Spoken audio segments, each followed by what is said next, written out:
We are live. Your comments on screen react to the big WrestleMania Backlash show from WWE. Let us know what you think. Your super chats guarantee you get on with us. And if you're listening on the podcast side of things, let us know what you think. Hit us up on SK Wrestling _ on Twitter. I'm Kellam, Jose G, Jeremy Bennett. We're all here, and so are you. So let's get into it. Watch out, watch out, watch out, watch out. This was just a pay-per-view post show that we're in, and you are on it, so let's talk about it. The 2022 Backlash show is in the books from the Dunkin' Donuts Center in Providence, Rhode Island. A very loud, raucous crowd. Not too many matches on this card, but a lot of long matches, a lot of eventful things on this show. A new person added to Edge's faction. A wild 6-man main event that possibly teased some things that we saw coming together. A very eventful rematch from Cody Rhodes and from Charlotte Flair and Ronda Rousey. We have new champions. We have a lot of things to get into. Chime in. If you're with us live for the first time, don't make it the last time. Tell us where you're watching and give us your rating on the show. Not the thumbs up, thumbs down, not the 5 stars. No, a real on point 1 through 10 rating. 10 being the best thing you've ever seen, better than WrestleMania. 1 being worse than December to Dismember. All right, you know what I'm talking about? Like, we know where we really are. So let's see here. Steven Chambers gives it 2 thumbs up. I said, give me the 1 to 10. Give me the 1 to 10. Follow the ratings and rules. What's your sentiment here, guys? Jose, Jeremy, coming out of Backlash. Man, I thought it was a pretty solid show. We were talking just a little bit before we went off air that we all kind of had the same sentiment on which matches hit the hardest and one that was the weakest. For me, it was like Madcap Moss versus Happy Corbin, and that being the least entertaining one. I thought that Cody and Rollins absolutely killed it to open up the show. Ronda Rousey, Charlotte Flair, again, another case of the match being way better than the actual build-up and story 2 times in a row, because their match at WrestleMania was just like that. But great that we got a new SmackDown Women's Champion, Ronda Rousey. We did get a report a little bit after on Fightful that the whole angle with her having the broken radius is a little angle for her to be written off for a little while while Ronda Rousey has her little run as champion. But overall, man, it was a fun show. I thought the main event was a nice, fun one. It almost felt like a produced live event that you would see on the internet on Saturday night main event, but on a pay-per-view level, because it's like the same antics that Roman Reigns does at those live events he was doing at Backlash tonight, which was very entertaining. He was interacting a lot with the crowd, but it was a fun show. Was it the best? No, but it was just a fun and entertaining show. I thought it was real interesting that every rematch was better than WrestleMania. Maybe that's because WrestleMania is more entertainment focused. Time is a factor, where tonight they were maybe given a little more time. I'm not sure. I'd have to compare the numbers, but it was 6 matches announced for the show. Yeah, and but it was spread out really good though. They let each match breathe, and it didn't feel rushed. And if there was some time in between, there were run 2 or 3 vignettes or commercials in between, and then go right into the match, which was good. Yeah, they didn't really do any extracurricular stuff. Just the Peacock advertisement breaks is all they really did. But yeah, I thought it was interesting that every rematch was better than WrestleMania. I thought across the board. I don't know about that. We'll get into that, but I don't know if I agree with that. But the thing is, you get rematches from WrestleMania. That's the whole point of Backlash, right? Do they live up to it? Do they add to it? I don't think there was any of those rematches that were like a disappointment either, though. You know what I mean? The matches tonight, that were straight up pairings from what we saw a month ago, right? The build to it might have been disappointing, but or just not interesting. But in the end, they delivered. I'll tell you what, Edge and AJ got less time tonight. Bobby Lashley and Omos got about a little more, and I thought that was a better match there. Trying to find there to Charlotte and Ronda. Actually, they got less time tonight, so it's weird how those matches were better, but yet ended up having less time. I think the only one that had more time was Cody and Seth at Mania, and that was barely. like literally a minute more. So Like, literally it's they not were much of less a time. difference. I think the thing is the aura of WrestleMania itself creates these expectations, Yeah, and especially AJ and Edge. yes, That somehow, absolutely 100%. for 100%. whatever reason, that fell flat at WrestleMania, and we don't know why, but they made up for it tonight. They did. Shout out to Ben Hoban watching from Sydney, Australia. Gents, was an okay show. Aussie. Aussie, oi, oi, oi.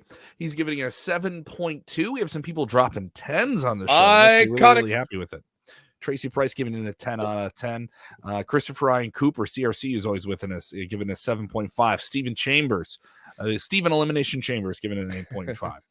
So a lot of different takes. If you're with us for the first time, give us your 1 to 10 rating on WrestleMania Backlash from WWE. If you're with us for the first time, don't make it the last time. We do the top story Monday through Friday on Facebook Live, where we hopefully get to keep doing that. And YouTube, you can always see us on YouTube. 29,000 people have subscribed to our YouTube channel. Why don't you become one of those people? If you can't get us live, you can also get us on demand whenever you want on those video channels and in your ears. The podcast is available on Apple and Spotify, all the different apps. Stitcher, we just added that this week.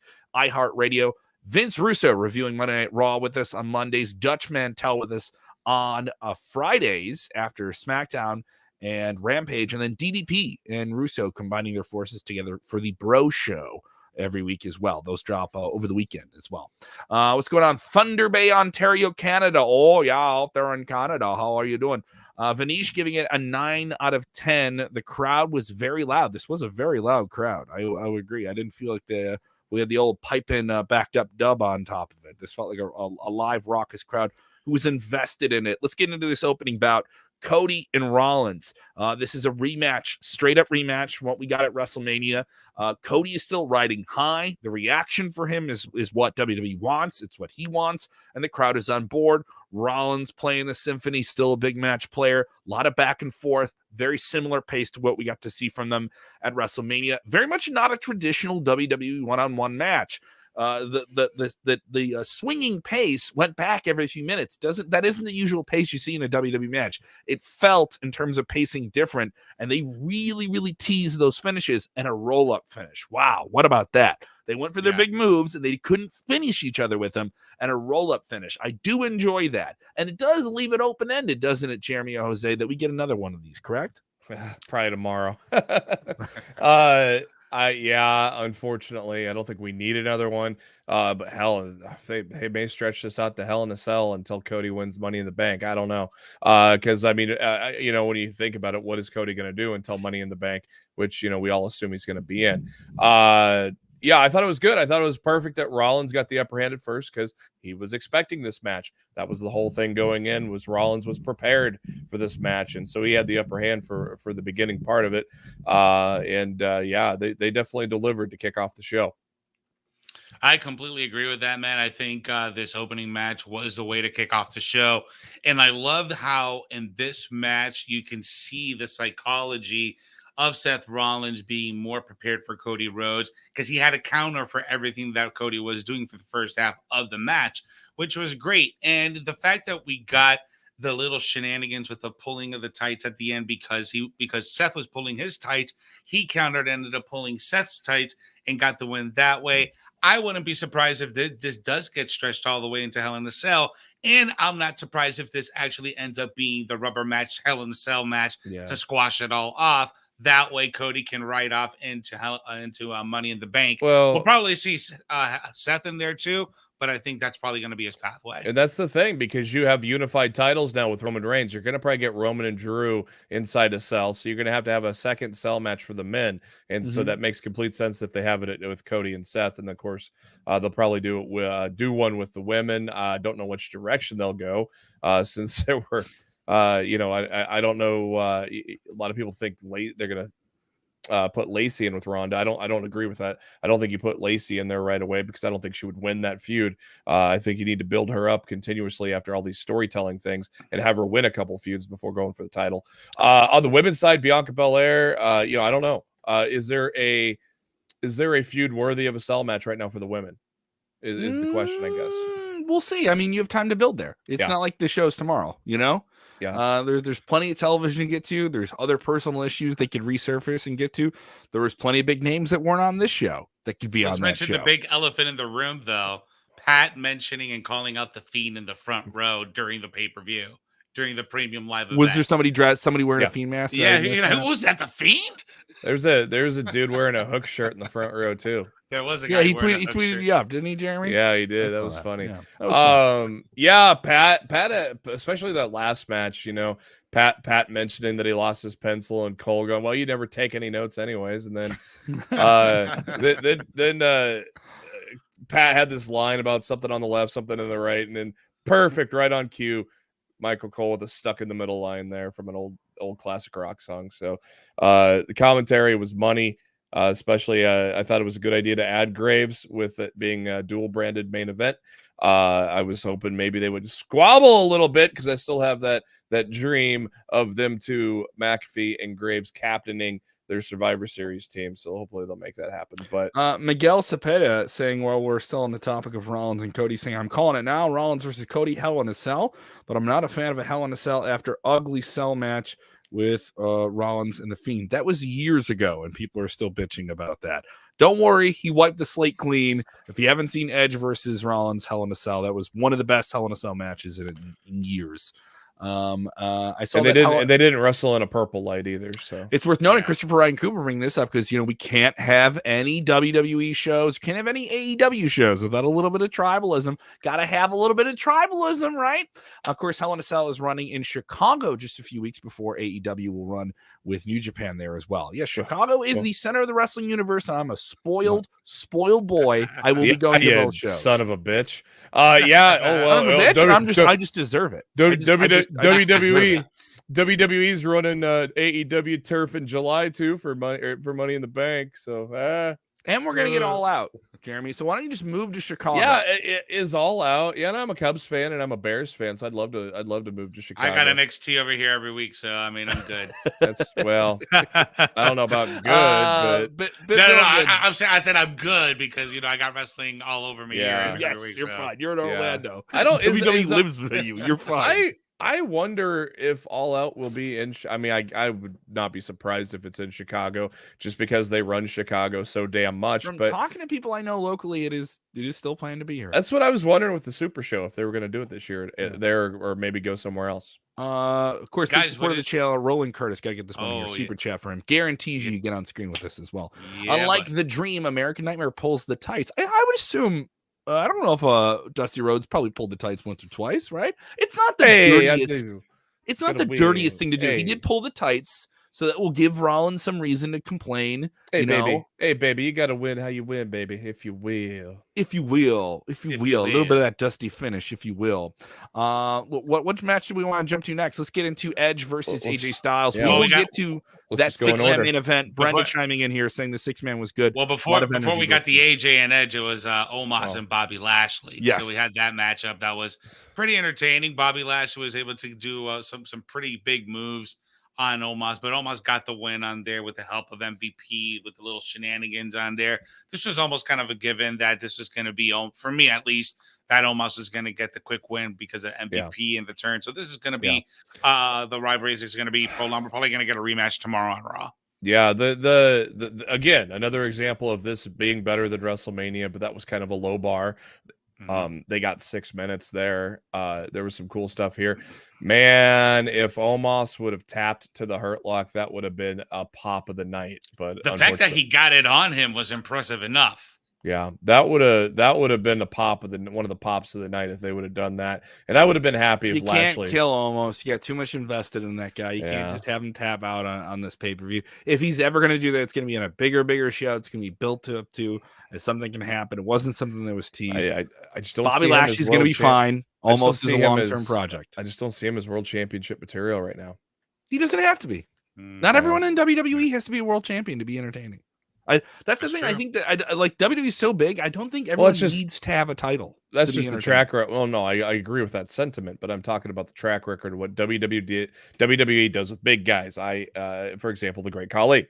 I mean, he wasn't really world champion material, and they put it on him a couple times. So, Continue to give us your ratings 1 to 10. Tell us what your match of the night was. A lot of people with hot takes here. A lot of people care about what this show was. Seems like a widely positive, Yeah, friendly I'm show. I've not noticing seen that. I would not seen a single person give me a number 1 to 10 under 7. So I mean, I haven't seen a single number. I've seen one that was like a 6.5, but the majority of you Yeah. guys, which actually is very surprising to me. I mean, a lot of 8s, a lot of 10s, a lot of 9s, a lot of positive reactions to tonight's show. So I'm actually pleased with that, because that means you guys are actually enjoying it, and as opposed to just nitpicking it and pulling it apart. But let's get into the AJ and Edge matchup. I thought this was very interesting. This was a very slow, methodical matchup with purpose, good story, attacking that shoulder throughout the entire match.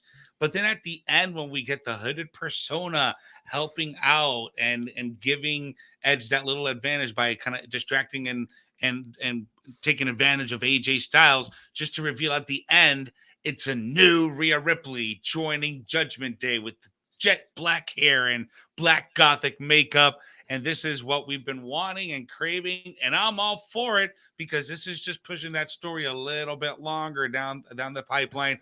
Maybe another Hell in the Cell match. This is a potential one too, guys. What do you think, Jeremy? Yeah, I don't know. I don't know. AJ's lost twice, so I don't think it's gonna. I think they're done. They're gonna move on. Obviously, a tip of the hat to Sean Ross Sapp for knocking another one out of the park, calling it with Rhea Ripley. Yeah, that was interesting, because I called it out a couple of weeks ago. Finn Balor might be turning. Tip a cap to yourself. Okay? And Sean has all the taps tap. Yeah, but he's the one that put the deets out on Rhea joining. But so just tip the cap to yourself. It's not like I broke. It's not like I broke the news. It's all right. Sean will survive without you tipping the cap towards him. It's okay. Just gotta give him $5. A lot of people do. I'm just flashing back to his gimmick when he was on GCW and charging the crowd $5 just to see him wrestle. So, but anyways, saying match of the night was the main event. Amanda saying my favorite matches were Edge versus AJ, Charlotte Flair versus Ronda Rousey. A lot of people chiming in. Once again, give us that 1 to 10. Give us your ratings. We love the interaction. I know we get a lot more of it on these pay-per-view post shows.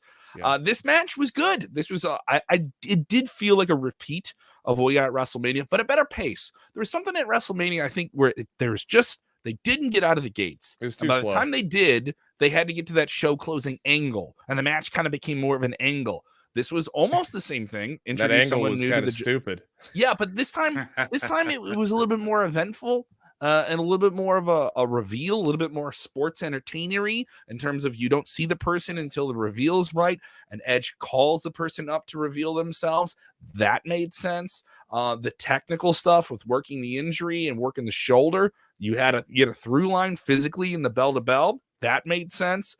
These are two older guys. They don't have to go a million miles. Question for the both of you. On the opening segment, at the very opening title for tonight's show, when we got the glitch and the little things going on, I didn't think that was part of the show until they got further on. It was part of the promo. But I almost was like, what are they doing this? Like, are they teasing bringing back the Fiend? But it was totally nothing had to do with the Fiend. But did you get something like that at the beginning too? Like, I noticed not it. expecting. I noticed it. I think it was just part of the production. I kind of noticed that too. But going back to Kevin saying a couple of older guys, I mean, Jesus, AJ Styles is 44 and doing an Ase moonsault out to the outside. That moonsault was beautiful. You see Edge, and you're like, this guy had a neck injury? Yeah, this guy wasn't supposed to wrestle anymore. And now you have this new alliance with Finn and AJ. So maybe the feud now shifts to Finn and Edge. Maybe with AJ still involved. I don't know. So there's still ways that this could still get involved. It's weird that they still would continue this just because AJ's lost twice now. But you could add Finn to the equation now, and then maybe have a female join them, and maybe a little six-person intergender or something. So I guess there are ways to continue the feud, even though AJ's lost twice. Definitely interesting. Continue to join the conversation. If you don't know, we'll let you know again. Top Story airs for Sportskeeda Wrestling Monday through Friday in the 5 p.m., 6 p.m., 5 p.m. Central, 6 p.m. Eastern hour. Of course, you can get it on demand whenever you want. We're doing the top stories of the day every single day. Your comments getting on screen with us. And of course, you can get it on demand whenever you want on those video channels, Facebook Watch, on YouTube, and check us out in your ears as well on the podcast. Everything as well on sportskeeda.com. There you go. Add Liv in with AJ and Balor. Yeah, Queen Monet wants to see Judgment Day versus Liv, AJ, and Balor. That makes sense. Liv is mad at Rhea. That makes sense. You know, I wouldn't be opposed to that. And as Kevin said, if you don't know, now you know. Now you know. There you go.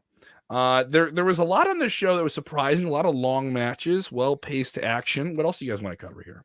Well, next one up is the I Quit match, as we an oddly shaped show where you have 3 Raw matches to kick it off, and then you transition to 3 SmackDown matches. Of course, the main event was being dual branded match, but anyways, so is that interesting that they kind of shaped it out? Usually they kind of just mix it up, shuffle it up. So we switch over to SmackDown. McAfee and Cole introducing the I Quit match again. This is a build that was not exciting. I don't know what happened. I just think the storytelling was not great leading up to it, but we said it all throughout the week. It wasn't an exciting build, but we were going to get the ladies were going to deliver, and I think they completely delivered in this I Quit match. Oh man, they absolutely killed it. I said it at the top of the show that this happened twice with both of these women, where at WrestleMania they put on a hell of a match, but the story absolutely sucked. Same thing here. We had 5 weeks of an absolute terrible buildup. But then when you see this match, you were like, okay, they absolutely killed it. They went throughout the entire arena. They beat the living shit out of each other. I love the fact that Ronda had duo kendo sticks and she went full on Mortal Kombat on Charlotte Flair. Bam, bam, bam, bam, bam. Just breaking the kendo sticks on Charlotte Flair's body. Was anybody counting the number of times that Ronda said bitch? I didn't, because I was just so entertained at the fact that Charlotte Flair was just running in absolute pain and agony. Man. And I loved it. And the crowd was eating it up. And this is the Ronda Rousey that the fans love. Yeah. I don't think that the Ronda Rousey that comes in hopping and smiling and just high-fiving everybody. People, they don't like that. They want to see her mean. They want to see her mean and resilient. Yes, absolutely. The baddest bitch on the planet. Yes, that's what they want to see. And tonight we got that. And now she's brand new SmackDown Women's Champion. So, and who got that out of her? Charlotte Flair did. You're damn right. So when people bitch and they moan about Charlotte doesn't deserve it. But this is also total vindication for her too. Yes, and Charlotte made her look like $1 million. She did. She did. Charlotte made her look like $1 million in terms of an I Quit element where you have to have that microphone in there. You're gonna say something every few minutes when you go through a sequence. This was paced really well. This is the match Ronda needed. Ronda didn't get it at WrestleMania. Ronda had those angles they did to build up to that match. That match was fine. It just had a fluky ending. This is the match they needed. This is the match that certifies Ronda's back in the picture. She is a big enough player where you can put a title on her and it's legitimate. She's a former UFC champion. She has that element. None of that goes away. That's always there. You can always build on it. This did, and it added wrestling gaga with a steel chair and somebody yelling Mother's Day before you boom, snap, grab him. I'm going to break your arm. You want to do this? All right, I'm going to break your arm. All right, yeah, good that you said snap that. Or crap. Yeah, like and also it's shocking to see Charlotte say that. I don't think Charlotte's ever been that humbled in the ring like that. And you looked at the devastation on her face. Everything was sold. Charlotte's one of the best players. She knows how to find the camera. She knows how to call her shots. Ronda may not be at that level in terms of the craft, but she's a big enough superstar that you can't deny it. She has a larger than life. If she doesn't know how to dial it in, if someone can help her get it there, that's all that matters. And somebody did, and they told the right story. This is one of the best WWE women's matches of the year. I like how she was in that armbar in the chair, and she didn't quit. And Ron's like, "Okay, bitch, let me wrench it in some more." Yeah, yeah. Vinesh Prasad says here that was a little great tribute to Cena versus Batista's I Quit match. He said, "I was really hoping you'd say that, bitch," and then boom, well, proceeded to continue. But we got a great super chat here from Roland Curtis. Charlotte's crying performance at the end was good. Yeah, she She maintained it all the way to the end. Like, she can't believe she lost her title to Ronda Rousey after talking all that smack for the last 5 weeks. Total vindication for Ronda.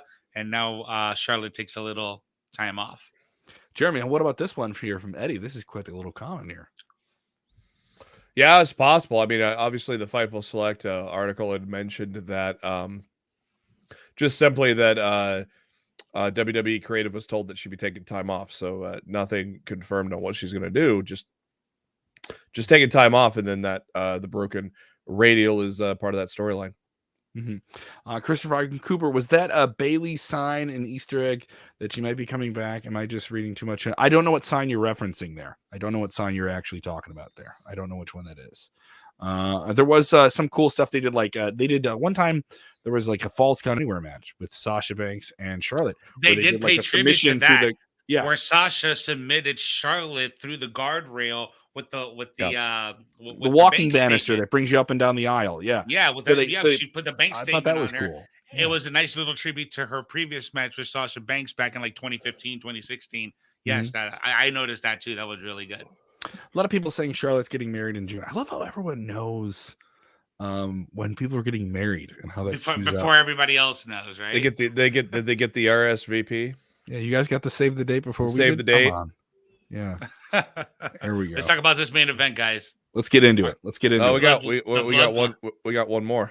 Do we have to talk about that? We don't need to talk about that match, do we? We don't need to get it. We can send it. We can send it. Madcap Boss won with the sunset flip, and that's it. I mean, the thing is, this crowd was just rocking from 3 very eventful matches that were all like almost 30 minutes in terms of the entrances and everything like that. Cody and Rollins, banger. All right. Edge and AJ, total superstar, 2 big stars. You love seeing them, and a big reveal at the end with Rhea, right? Then you get this match that just blows out expectations with the bill with Ronda and Charlotte. This happens in shows, a bunch of really good matches in a row, and then someone has to come out there and they just can't follow. And that was the case with Baron Corbin and Madcap Moss. It wasn't a bad match. It just didn't belong on the pay-per-view, but at least the right guy won. It belonged in the kickoff show. I know you and I had issues with the kickoff show. Why is Vince?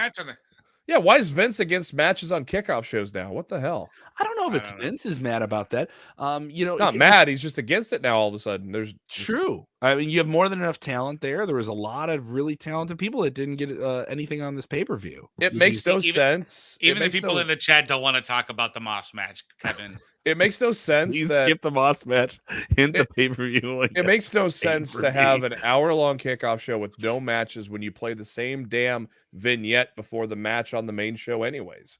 So and it's just like, I think it's still putting something in the ring before the show goes live or the kickoff is still meaningful. It's still they've done it for decades. I mean, even back in the late 90s when Sunday Night Heat was on, Free that for all. the show on before the pay-per-view. All companies do it. Yeah, most companies. So I don't know why they wouldn't do a match to kind of kick off the crowd and get everything going. But I mean, who are we, guys? I'm done. I think that we've had a lot of Baron Corbin consistently winning or losing. We've had a lot of Baron Corbin on TV. I'm not saying the guy isn't talented, but I wonder if he starts a feud with McAfee with all the shit McAfee talks on the mic with him. I wonder if they bum ass Corbin. It was funny. He accidentally called him Corbin. He called him a big dog in that match. That was kind of funny. Oh boy, look at this. Chris Brian Cooper saying Corbin versus Madcap Moss was as good as Thug Rose versus Carla Austin at UFC, which sucked. That is a harsh statement there to say. And someone disagreeing with this. David Chisholm saying it was an entertaining match to me. It wasn't a bad match. It was not a bad match. I just think they had a tough act to follow. Yeah, it was just where it was placed, right? Like if it would have been placed somewhere else on the card, like if that match would have been second as opposed to Omos and Bobby Lashley, maybe that would have been better. But then Bobby Lashley and Omos would have been stuck in that same position. Still having the same conversation. That or have the women's tag match in place of that. Put that on the kickoff because let's just put a match on the kickoff show. Mm-hmm. I mean, we had 4 hours of kickoff on WrestleMania and 0 matches there. So I don't get. But it's I a don't month get ago. the. I don't I don't think get it's the idea. Well, no. Well, it happened again tonight. So yeah, it happened again there's tonight. a pattern. It is a There's now- pattern. It is odd, but it's not the biggest thing for me. You know what I mean? Because here's the thing: if there was a match in the kickoff, everyone would bitch and say, That was on the why'd you put these guys in the kickoff? Why did you aren't put? they on the main Yeah. card?" So I don't think anybody would have bitched if that match was on the kickoff show. So No, I know, agree. but one way or another, Kevin's right. One way or another, someone's gonna find a way to bitch about the fact that there was some match of two people that should You put Sasha Banks. You put Sasha Banks and Naomi on the How kickoff. dare you put the tag team champions on the kickoff show? How Exactly. dare you put the U.S. champion on the Doesn't matter who. So yeah. it's an insult. Well, the Doesn't issue with matter that who- is it's the still issue an with that is the fact Come that on, they Jeremy. always put. That isn't. I'm not Well, far hold off. on, hold on. The issue with that is they always would put the U.S. title on the kickoff show. If you put it on once in a while, that's perfectly fine. The problem was WWE was doing it every damn kickoff show. Well, now nobody gets a match on the kickoff show. No, kickoff shows are useless because you guys take them for granted.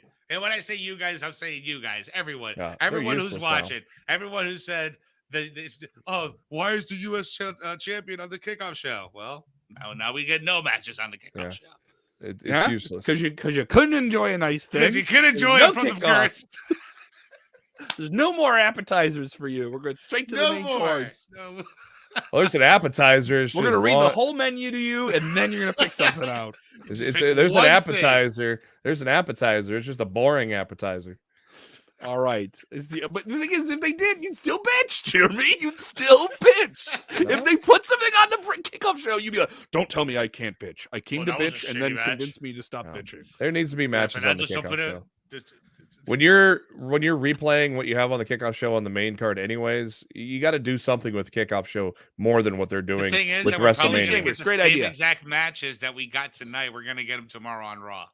Oh yeah, there's Chambers. I guarantee you there's gonna be one Guarantee. rematch. There's gonna be one Guarantee rematch There's going to tomorrow. be at least three. It's a I think 3-hour that show.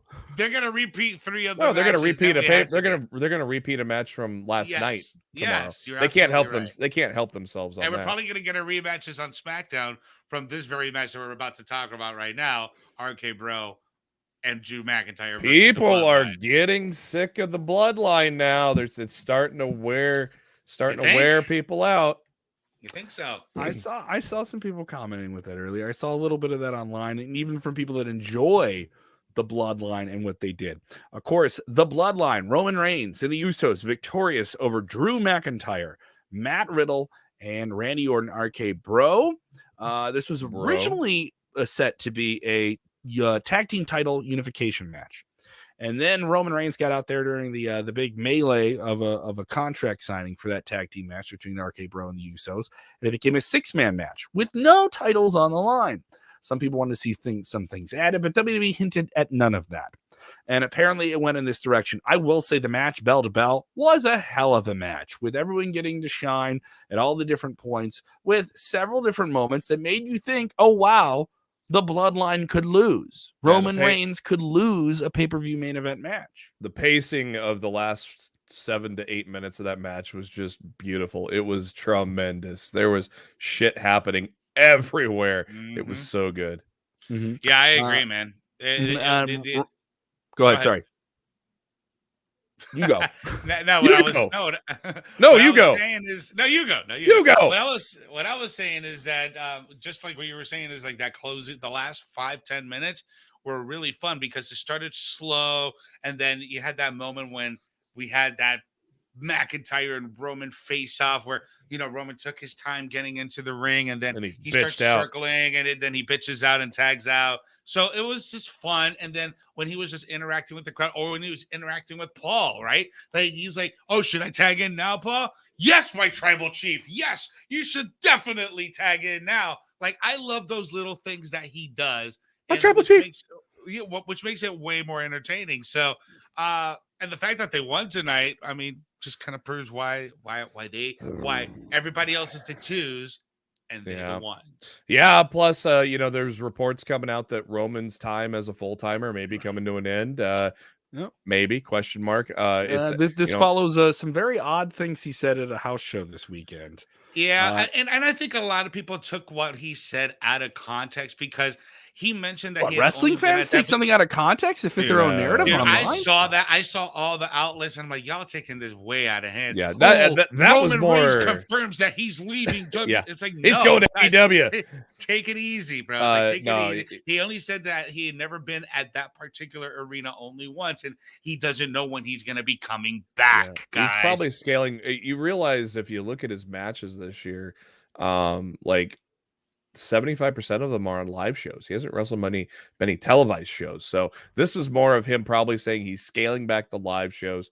He's gonna eventually do Hollywood stuff. That's almost gonna be a given. So, which is probably something once he has something lined up that, you know, this 2-year run's gonna end eventually, and it's probably he's gonna have something lined up. He'll probably disappear after he gets beat for the first time in a long time. And let's go ahead and get these spam links out of here. Yeah, got him. I'm already.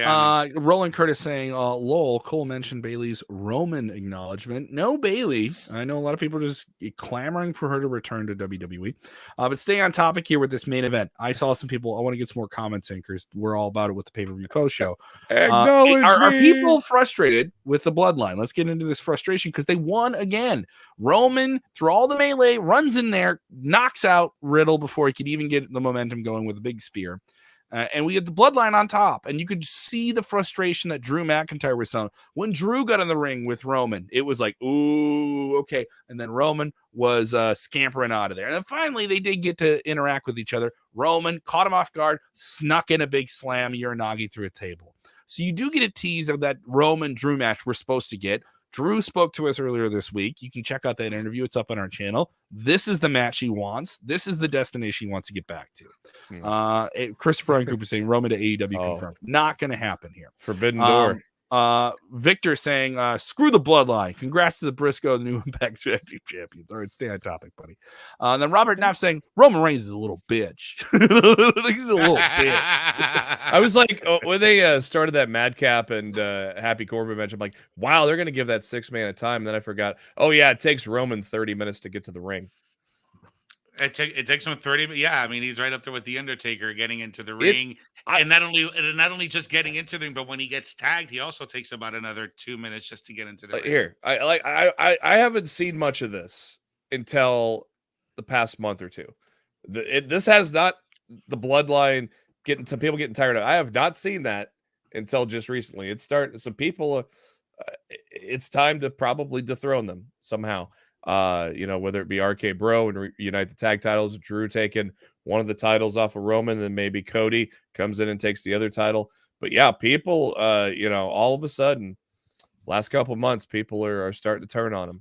Yeah, I think a majority. I think there's like a 55-45 people that like him or hate them, right? That's a really divisive margin there. It is. It is. It's a thinning margin. It's a thinning margin. You're either part of the Bloodline fan or you're not. That's what I'm finding. So it's certainly interesting here. A lot of people with different takes on this. And Ken saying it's getting very, very old. But the thing is, this match was still good. You know, like this was still a good match. People still cared. It wasn't like RKO from the top rope was insane. Yeah, so this is still, but people saying it's getting old. I don't think that deterred the match. It's just we could see it on the horizon. You could see the steam on this kind of cooling off a little bit, but I don't see it cooling off for the next few months. Can they get this to SummerSlam? Can they get this to Cardiff when they have Clash at the Castle? Can they get Roman with that title? Can they get the Bloodline as this top, you know, wreck-it-all crew now on the run because they're doing a little bit more desperate things? You have Roman kind of being, I'm going to give him this match, we're going to tag out, you know, or I'm going to sneak in and get something. And he's been doing more and more of that. Now it's really like a reliance. He used to be a dominating character. He dominated Brock. He didn't have any interference against Brock at WrestleMania, though everything since has been him relying on the Usos to kind of surround him and protect him. And now everything's kind of, he won, he got through it. Look how I got through it. But what's the next challenger? What do you build on? Oh man, I don't see how you could stretch this to Clash at the Castle.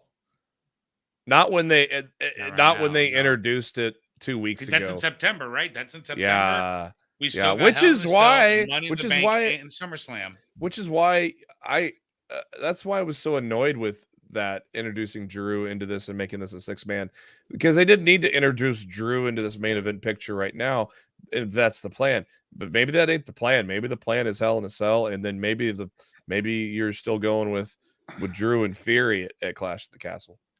I mean, I don't know, unpopular opinion, but maybe Roman's not champion by Clash at the Castle. Maybe Roman's already out of the picture because by that time, well, yeah, SummerSlam is already passed. So he could lose one title at Hell and one title at.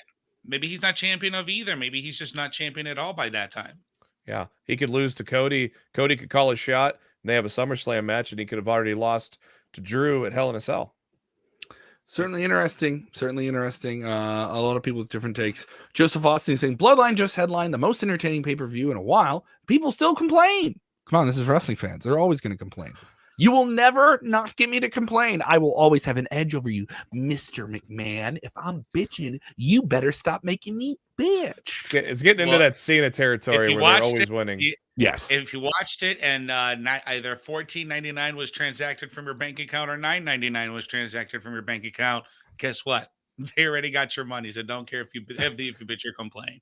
Yeah.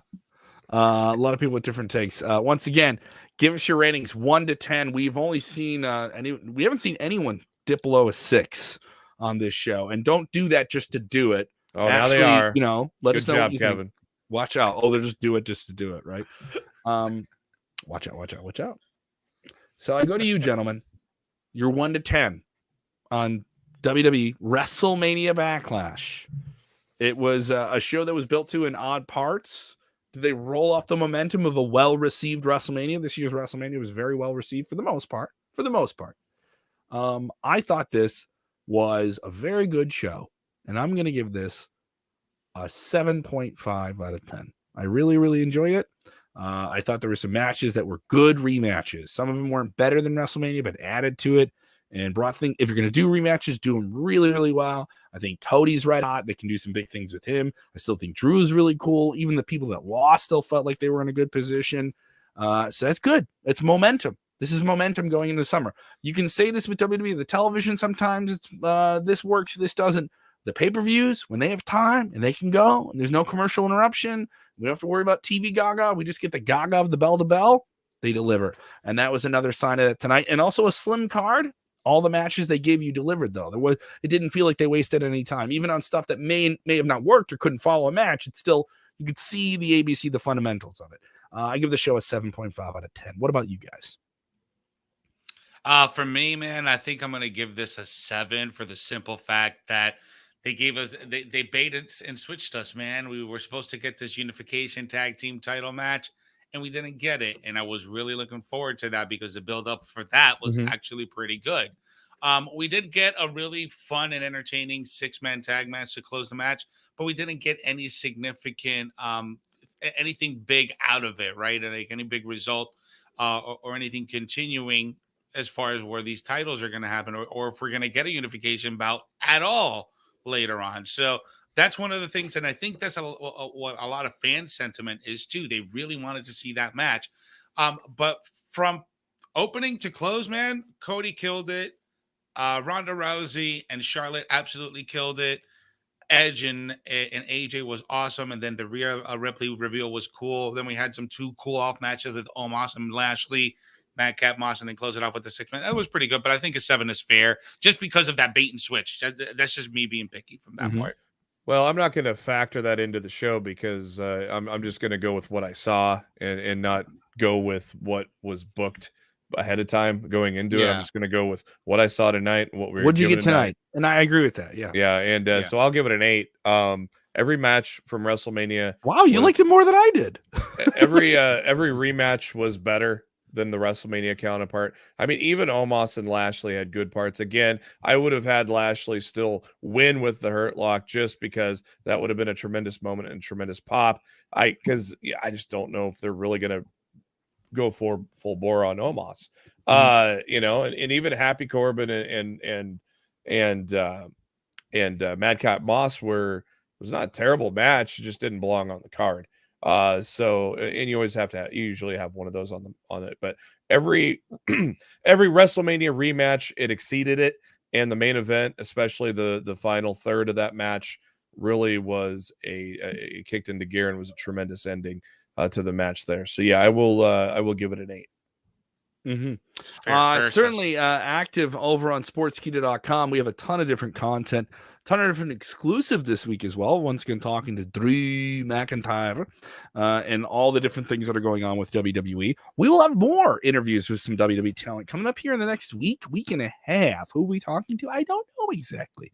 But I can tell you I'm doing some cool things over on the X, over on 104.9 The X. You can go to the xrockford.com. You can win your way in to a WWE show in Rockford, Illinois. Saturday night's main event, May 21st at the BMO Harris Bank Center. I will also be performing stand-up comedy at Zany's Comedy Club on the north side of Chicago, May 14th. If you're a fan of comedy, I will also be on Doug Loves Movies this week with Doug Benson. That'll be dropping, I think, probably tomorrow. Very, very funny episode with Boom Boom Cole Cabana from All Elite Wrestling is also on the show. So some cool stuff with that. What else you got going on, boys? As always, guys, you guys can catch the three of us every single day in that 6:30 time slot here on Sportskeeda Wrestling at the Top Story, where we break down the hottest headlines of the day in the world of wrestling. So make sure you tune in every single day on YouTube, every single day on Facebook, every single day on Twitter, 6:30 p.m. Eastern Standard Time for the Top Story for the hottest news y'all need to know. And follow me at Jose G Official. Yeah, yep.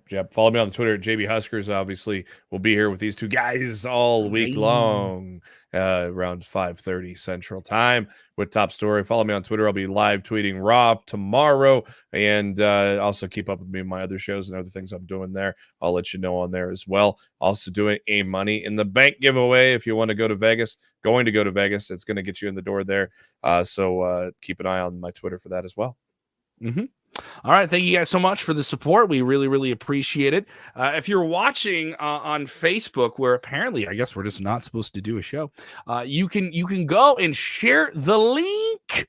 Share the link. In your favorite group. In your favorite group. Your threads. Do that now. All right. Smash that like button. Smash, smash, smash, smash, smash. All right. If you do that, we really appreciate it. We'll be back tomorrow. Thank you guys so much. Remember, when watching wrestling, do the most important thing, which is what? You need to enjoy wrestling. Yeah.